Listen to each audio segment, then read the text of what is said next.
I want to say something about the building of the pyramids, because there's been a lot of speculation as to how they were built.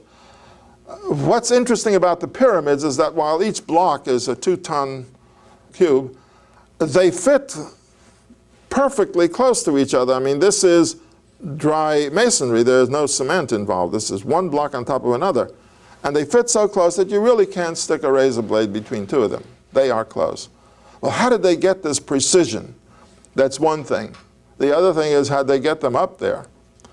Now, as far as precision is concerned, that's just a matter of training and skill, and of course using proper measurements.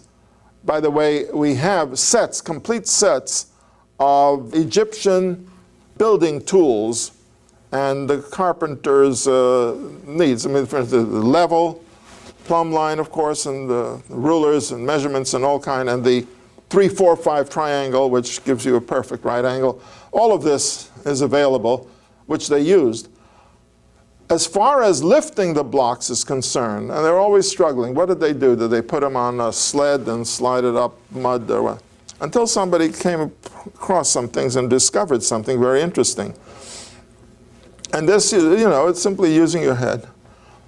You take a block of stone, it weighs 2 tons, you cut wooden lunettes, you put 4 of them on 4 sides of the block, and you tie a rope around them or a belt, and this becomes a cylinder. Then you roll it up or down. You roll it up, remove the lunettes, put it into place. There you have it. There you have it. It solves the problem, and this is the way they probably did it, and they raised these to a very great height. So we can tell from their positioning of the pyramids, from their astronomical fixes, which they put into their buildings and into their structures, and from many other things, that they were quite advanced and sophisticated when it came to building and certainly to architecture. When they built the pyramids then, originally they built, and you could say all of that work, all of that tremendous labor that was put into the building of the pyramids. And by the way, it was not slave labor, it was labor. They employed the people, they fed them, they paid them. But it was an expenditure, a tremendous expenditure of royal funds, which was actually the people's money. And then by the 5th dynasty, they decided that's enough. Too much goes into that.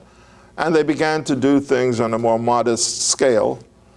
And the other thing they did was to establish a place which they called the Valley of the Kings, where they would actually take the mummies of the pharaohs and not always put them in their tombs, but put them in this hidden cave. That's a later development.